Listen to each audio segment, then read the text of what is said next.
योगिता स्वागत करते तुमचं माझ्या चॅनलवरती। आजचा दिवस तुम्हाला शुभ जावं, तुमच्या मनातील सर्व इच्छा पूर्ण हो हीच स्वामीचरणी प्रार्थना। तर आज आहे ना मला म्हणजे ना माऊलाच्या पाया पडायचं आहे। तर कोणाकडे पडतात कोणाकडे नाही पडत, जर तुमच्याकडे पडत असतील तर मला कमेंट करून नक्की सांगा। तर इथं नैवेद्य करून घेतलेला आहे।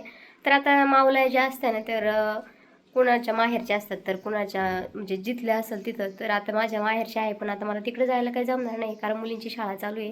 तर मी नैवेद्य केलेला आहे। तर चला आता आहे ना म्हणजे माऊलाचे पाय आहे ते पडून घेते। तर इथंही ना मी नैवेद्य वगैरे करून घेतलेला आहे, बघू शकता तुम्ही। तर चला आता ना मी पाया पडायला जाते। तर पाया पडायला जे आहे ना तर लांब काही गेले नाही, घराशेजारीच आहे ना जे 7 छोटे छोटे दगड घेतलेले आहे त्याच्यावरती ना तेच माऊलाचं रूप म्हणून आपण समोर ठेवायचे असतात आणि त्याच्यावरती पाणी टाकून हळदी कुंकू लावायचं, अक्षता टाकायची आणि आपल्या ज्या कैऱ्या आहेत त्या 7 जे आपण माऊलाई म्हणून ठेवलेले दगड असतात तर तिथं आपण आहे ना त्या कैऱ्या ठेवून नैवेद्य दाखवायचा असतो। तर नारळ वगैरे फोडायचं असतं। तर आता इथं आपण फक्त तिकडं म्हणजे जे आहे ते काय म्हणतात त्याला, की म्हणजे त्यांचं तिकडं ज्या साईडला असते ना तिकडं तोंड करून जे आहे ते नैवेद्य टाकायचा असतो, नैवेद्य दाखवायचा असतो। तर आता मी नेक्स्ट टाईम जेव्हा माहेर जाईल ना तेव्हा नारळ वगैरे फोडून देईल, पण आता तोपर्यंत म्हटलं चला साधी पूजा करून घेऊ। कारण ह्या कैऱ्या वाहिल्याशिवाय ज्या माऊला जर असतील तर कैऱ्या खायला चालत नाही असं म्हणतात। आता तुम्ही म्हणत असाल की अंधश्रद्धा आहे, पण काही श्रद्धेचा पण भाग असतो बरं का। म्हणजे प्रत्येक गोष्टी अंधश्रद्धा म्हणून पाळली जात नाही। तर चला इथं मी आहे ना कायमच ही जी पूजा आहे ती करत असते, पण कधी तुमच्याशी शेअर नाही केलं। तर म्हटलं चला कोणाकोणाकडं असं केलं जातं हेही आपल्याला बघायला भेटेल। तर कोणाचं कैऱ्या ज्या आहेत त्या खाण्या म्हणजेच आपण आहे ना आता आखा झालेले आहे म्हणजेच अक्षय तृतीया। तर तेव्हा कसं आहे ना जे आपले पूर्वज असतील तर त्या पूर्वजांच्यासाठी ना कुणीच आधी आंबे जे आहे ते खात नाही किंवा रस खात नाही। जेव्हा अक्षय तृतीयाची पूजा होईल ना तेव्हाच तो आंबा खाल्ला जातो। तसंच ही कैरीचं पण आहे, जो मान आहे तो माऊलाला दिल्याशिवाय खात नाही।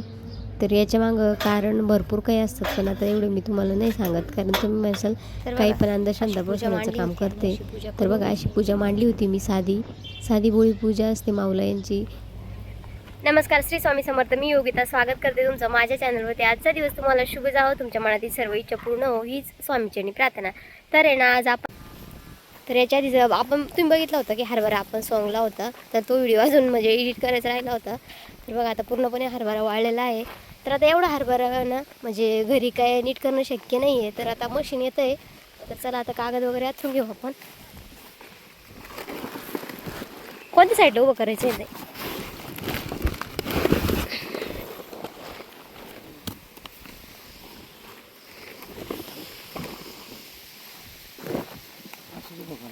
दगड आणतो, डोंगर तोडून घ्यावं लागते झालं लवकर। तर बघा आता आपलं सूर्यफूल आहे ना इथं लावलं होतं, मशीन येईपर्यंत दाखवते मी तुम्हाला। आपलं जे सूर्यफूल आहे त्याला बघा किती छान फुलं आलेलं आहे, बी नाही भरलं आहे त्याच्यात अजून, ते बघा बी भरतंय बी पण। मशीन आले तर चला कसं काढतं ते मी तुम्हाला दाखवते।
आता हरभरा आहे ना आपला काढून झालेला आहे, किती झालेला आहे तर तुम्हाला दाखवते। आता आपल्याला आहे ना चाळीत नेऊन टाकायचं आहे।